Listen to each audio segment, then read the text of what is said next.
HSC 2025 পরীক্ষার আজকে আমরা কথা বলবো সমাজকর্ম দ্বিতীয় পত্র চূড়ান্ত সাজেশন নিয়ে। আসলে সমাজকর্ম দ্বিতীয় পত্রে অনেকগুলো অধ্যায় হওয়ার কারণে শিক্ষার্থীরা অনেকটাই কনফিউজ যে কোন অধ্যায়গুলো পড়বো, কোন অধ্যায়গুলো পড়বো না, কোন টপিকগুলো পড়বো না পড়বো। আমি বলবো এখানে এই ভিডিওটা দেখো, তোমার সব কনফিউজ দূর হয়ে যাবে, কেননা এখানে আমরা গুরুত্বপূর্ণ এবং সহজ অধ্যায়গুলো তোমাদেরকে সাজেস্ট করব। সহজ টপিকগুলো বলে দিব, যেখান থেকে তোমাদের প্রশ্নগুলো তোমরা খুব সুন্দরভাবে লিখতে পারবা। সৃজনশীল এমসিকিউ 2টা পর্ব নিয়ে আলোচনা করব, তাই ভিডিওটা শেষ পর্যন্ত তোমরা দেখো। আমরা ভিডিও মূল টপিকে যাওয়ার আগে তোমাদের বলছি, যারা আমাদের চ্যানেল এখনও সাবস্ক্রাইব করো না, করে রাখো, পাশে বেল আইকন বাজিয়ে রাখতে একদম ভুলো না, কেননা তোমাদের অলরেডি সব বিষয়ে সাজেশন দেওয়া হচ্ছে। তোমরা ডিসক্রিপশনে সব সাজেশন পেয়ে যাবে লিঙ্কগুলো, আর যে সকল বিষয় রয়েছে বাকি সেগুলো তোমরা কমেন্টে জানাও, আমরা সব বিষয়ে সাজেশন দিচ্ছি। সৃজনশীল প্রশ্ন আসবে 11টা, 7টা অ্যান্সার করতে হবে, 23 মার্কে হচ্ছে পাস। নৈবেদিক আসবে 30টা প্রশ্ন, 10-এ হচ্ছে পাস। সো তোমাদেরকে সৃজনশীল নৈবেদিক মিলিয়ে পাস করতে হবে, মিলিয়ে 33 পেতে হবে, তবে আলাদা আলাদা পাস মার্ক, তবে প্রথম ও দ্বিতীয় পত্র মিলিয়ে পাস, সেটা নিয়ে নয় আমরা পরে কথা বলবো।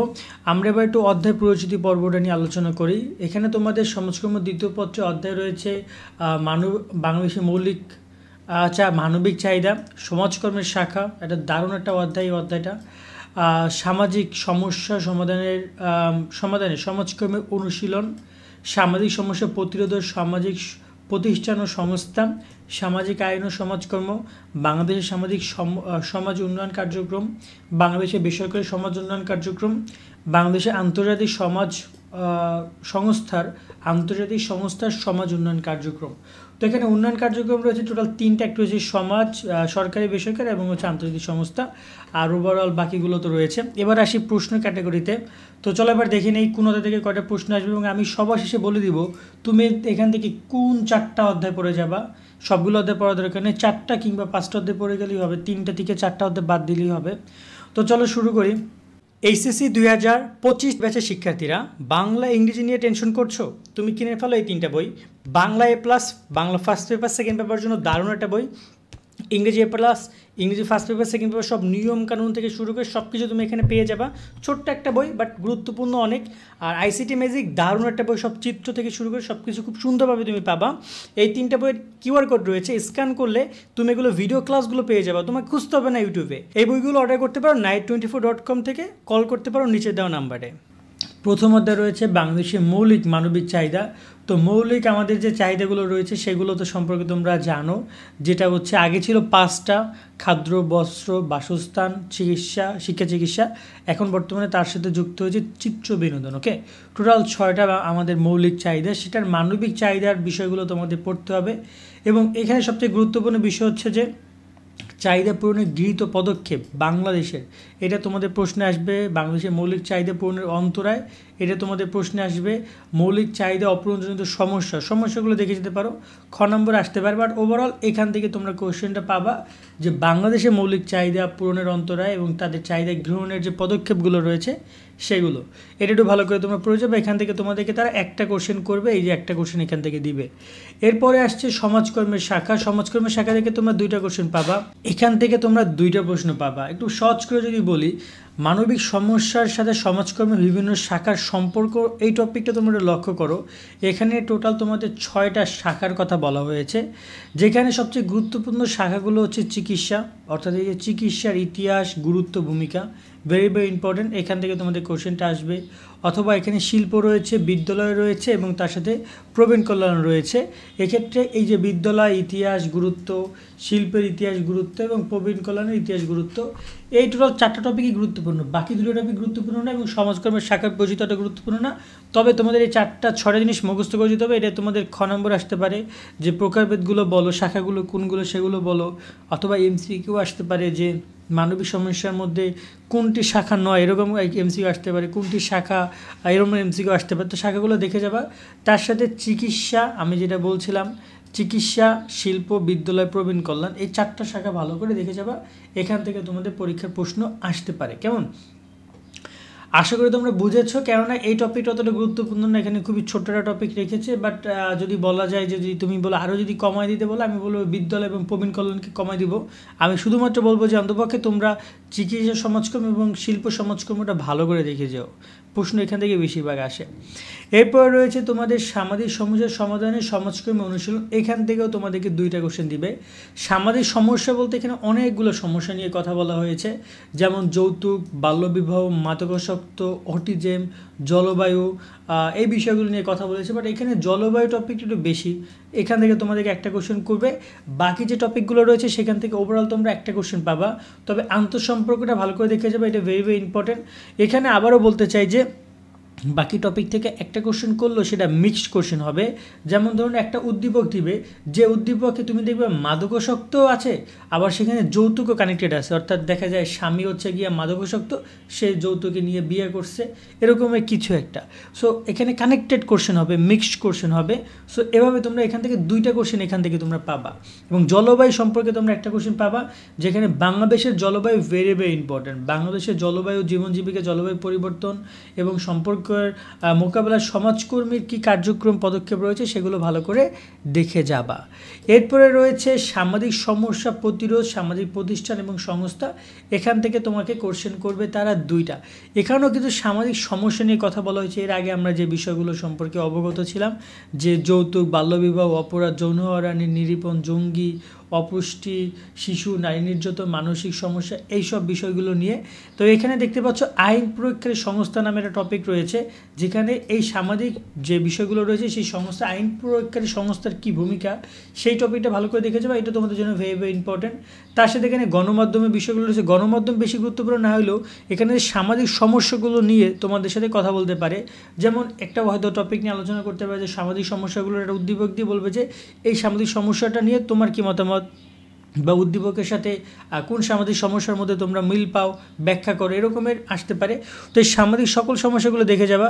ভেরি ভেরি ইম্পর্টেন্ট যদি বলি, যৌতুক, বাল্যবিবাহ, তারপর হচ্ছে যৌন হয়রানি, তারপর হচ্ছে জঙ্গিবাদ, তারপর হচ্ছে শিশু নারী নির্যাতন, এগুলো ভেরি ভেরি ইম্পর্টেন্ট। কেমন, বাকি জিনিসগুলো অতটা গুরুত্বপূর্ণ, এগুলো দেখে যাবা। তার সাথে এখানে বিবাহ, পারিবারিক ভূমিকা উন্নয়নের সমাজকর্মী হস্তক্ষেপ, ধর্মের ধারণা, সামাজিক সমস্যা প্রতিরোধে ধর্মের ভূমিকা এবং ধর্মীয় মূল্যবোধের সমাজকর্মী পদক্ষেপগুলো দেখে যাবা।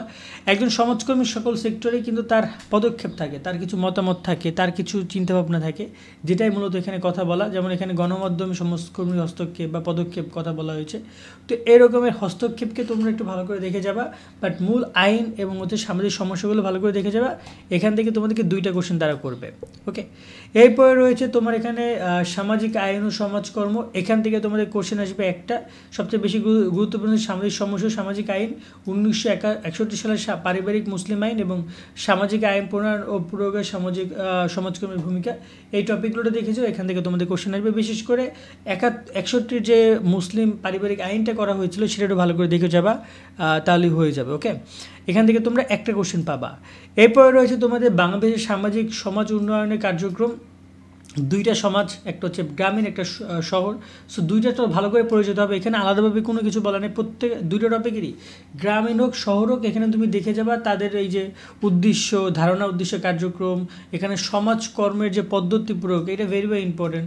এই যে পদ্ধতি প্রয়োগ, সেটা গ্রামীণ সমাজ, সেটা শহর সমাজ, যেটাই হোক না সেই সমাজসেবা, সেই পদ্ধতি, কার্যক্রম, পদ্ধতিগুলো একটু ভালো করে দেখে যাবে। এখান থেকে তোমরা একটা কোশ্চেন পাবা। এরপরে রয়েছে বাংলাদেশের বেসরকারি সমাজ উন্নয়ন কার্যক্রম, এখান থেকে তোমাদের 2টা টপিকই রেখেছে তারা, ব্র্যাক রেখেছে আর গ্রামীণ ব্যাংক রেখেছে। তো গ্রামীণ ব্যাংক এই মুহূর্তে একটা হট টপিক, গ্রামীণ ব্যাংক থেকে প্রশ্ন হওয়ার সম্ভাবনা পসিবিলিটি অনেক বেশি। বাট ব্র্যাকটাও ভালো করে দেখে যাবে। গত বছর ব্র্যাক থেকে অনেক বড় কোশ্চেন এসেছে, এবছর ধরুন গ্রামীণ ব্যাংক থেকে আসবে। বাট গ্রামীণ ব্যাংকটা দেখে যাওয়ার পরে এখানে ব্র্যাকটা দেখে যাবে। বাট এখানে অবশ্যই এই যে সমাজকর্ম পদ্ধতির অনুশীলন, এগুলো দেখে যাবে, সমাজকর্ম পদ্ধতির অনুশীলনটা ভালো করে দেখে যাবে। ওকে, দেন এরপরে আরেকটা রয়েছে বাংলাদেশের আন্তর্জাতিক সংস্থার উন্নয়ন, এখানে মূলত 2টি বিষয় রয়েছে, একটা হচ্ছে ইউনিসেফ, একটা রয়েছে ইউএনডিপি। তো এখানে ইউএনডিপি এবং ইউনিসেফের মূল যে বিষয়টা সেটা হচ্ছে যে সমাজকর্ম পদ্ধতি প্রয়োগ, সমাজকর্ম পদ্ধতি প্রয়োগ, এইটা ভেরি ভেরি ইম্পর্টেন্ট। এই 2টো টপিক দেখে যাবা। প্রশ্ন আসলে এখান থেকে তোমাদেরকে দিবে একটা কোশ্চেন, হয় এখানে তোমাদেরকে ইউনিসেফ বা ইউডিপের সমাজকর্ম পদ্ধতির সাথে বাংলাদেশের ভূমিকা কী, হয়তো বা এই টপিকটা নেই ইউনিসেফের সাথে বাংলাদেশের ভূমিকা কী, কিন্তু নর্মালি ইউনিসেফের সাথে বাংলাদেশের ভূমিকা টপিকটা তোমার বইয়ে পেয়ে যাবা, পড়ে যাবে, এবং বাংলাদেশের সাথে ইউডিপিরও ভূমিকাটা একটু ভালো করে দেখে যাবা। কোশ্চেনটা মিক্সড করে তারা করবে, এখানে মিক্সড কোশ্চেন হবে। বাংলাদেশের ভূমিকা এবং এখানে ইউডিপি ইউনিসেফের সমাজকর্ম পদ্ধতি প্রয়োগটা ভালো করে দেখে যাবা, তোমাদের এখান থেকে তোমরা প্রশ্নটা পাবা। সেই হচ্ছে প্রশ্নের ফরম্যাট, আশা করি তোমরা বুঝেছো। এবার আসে যে কোন অধ্যায় থেকে তোমরা কয়টা প্রশ্ন পড়ে যাবা এবং কিভাবে কি। আমি যদি তোমাদেরকে এখান থেকে পুরো বিষয়টা বুঝিয়ে বলি, এখান থেকে তোমার প্রশ্ন আসবে একটা, এখান থেকে সমাজকর্ম শাখা থেকে আসবে দুইটা, এখান থেকে আসবে দুইটা, এখান থেকে আসবে তোমাকে দুইটা, টোটাল এই হচ্ছে 60টা প্রশ্ন। আর বাকি থেকে 4টা কোশ্চেন, সেটাই 4টা বোর্ড থেকে আসবে। সেই জায়গায় তুমি তো বুঝতে পারতেছো তোমার কি পড়া উচিত। অফকোর্স তোমার সমাজকর্ম শাখা পড়া উচিত। এখানে চিকিৎসা শাখাটা, শিল্প শাখাটা পড়ে যাও, তারপর যদি সময় পাও বিদ্যালয় পড়ে যাও, প্রবাস কল্যাণ যেগুলো রয়েছে সেগুলো দেখে যাও। এইটা তোমার জন্য ভেরি ভেরি ইম্পর্টেন্ট। সামাজিক সমস্যা নিয়ে যদি বললামই, বিশেষ করে তোমার এখানে যৌতুক বা এই বিষয়গুলো যে রয়েছে, মাদকাসক্তি, এটা দেখে যাবা, জলবায়ুটা দেখে যাবা। আর সামাজিক সমস্যার ক্ষেত্রে পুরো সামাজিক সমস্যা, তার সাথে এখানে বাংলাদেশের আইন সংস্থার একটু ভালো করে দেখে যাবা, তাহলে হয়ে যাবে। সামাজিক প্রতিষ্ঠান বলতে গণমাধ্যম বা ধর্মীয় প্রতিষ্ঠানের ক্ষেত্রে এগুলো দেখে যেতে পারো, বাট সমস্যাগুলো বেশি গুরুত্বপূর্ণ। এই 3টা অধ্যায় থেকে 6টা প্রশ্ন পাচ্ছ, আর একটা প্রশ্ন বাকি আছে, সেটা এখন কই থেকে পড়বা। এখন দেখো, তোমার যদি মনে হয় তুমি খুব ইজিলি রিলেট করতে পারবা বাংলাদেশে সরকারি সমাজ উন্নয়ন, যেমন মানে গ্রাম এবং শহর নিয়ে কথা বলেছি, খুব ইজিলি নিজের সাথে রিলেট করতে পারবা, তুমি এই অধ্যায়টা পড়তে পারো। এই অধ্যায়টা পড়ার পাশাপাশি যদি তুমি আরও অধ্যায় পড়তে চাও, সেক্ষেত্রে আমি বলবো বাংলাদেশের মৌলিক মানবিক চাহিদা পড়ো। এই একটা অধ্যায় পড়লেও তোমার আর একটা প্রশ্ন কমন পাবো, কারণ এখানে শুধুমাত্র যদি বলি মৌলিক সমস্যাগুলি নিয়ে কথা বলেছি, মৌলিক সমস্যা নিয়ে তুমি অনেক কথা লিখতে পারবা। সো এই বিষয়টা গুরুত্বপূর্ণ। ওভারঅল এই 5টা অধ্যায় পড়তে বলবো, এখান থেকে তুমি 8টা প্রশ্ন কমন পাবা, কনফার্ম থাকো। ওকে, এবার আসি এমসিকিউ নিয়ে কথা বলতে। এমসিকিউর যদি কথা বলি, অন এভারেজ প্রত্যেকটা অধ্যায় থেকে তোমার এখানে 4টা করে 3টা করে এমসিকিউ থাকবে, 4টা কিংবা 3টা। যে ছোটো অধ্যায়গুলো থেকে 3টা থাকবে, বড় অধ্যায়গুলো থেকে 4টা থাকবে, কোনো অধ্যায় থেকে 2টা থাকতে পারে, শেষের অধ্যায়গুলো থেকে 2টা এমসিকিউ আসতে পারে। চেষ্টা করবে 2023-এর প্রশ্ন, 2022-এর প্রশ্ন ভালোভাবে সলভ করার, 19-এর প্রশ্নগুলো দেখার, অধ্যায় গাইড সাপ্লিমেন্ট থেকে পড়বা, প্রত্যেকটা অধ্যায় থেকে মিনিমাম 300 এমসিকিউ পড়ার একটা টার্গেট ফিল আপ করবা, তবে একটা এমসিকিউ ভালো প্রিপারেশন তোমার হবে। একটা কথা বলতে চাই, যখন তুমি আগে সিকিউ পড়বা তারপর তুমি এমসিকিউ পড়বা, আগে সিকিউ পড়বা তারপর এমসিকিউ পড়বে, এতে করে অধ্যায় পড়াটা অনেক ভালোভাবে হবে। অনেকের ধারণা যে পরীক্ষার আগে এমসিকিউ পড়বো, মনে থাকে না, তাদেরকে বলবো এমনটা করো না। পরীক্ষার আগে তুমি রিভিশন দিও, বাট এখনই একবার অন্তপক্ষে এমসিকিউ পড়ে রাখো, এতে করে পরীক্ষার আগে দেখবা যে পড়াগুলো তোমার পড়া খুব ইজিলি মনে থাকবে। আজকের মতো আমরা এখানে বিদায় নিচ্ছি। তোমাদের ভিডিওটি কেমন লাগছে কমেন্টে জানিও। সকলে অনেক অনেক ভালো থাকবা। আল্লাহ হাফেজ।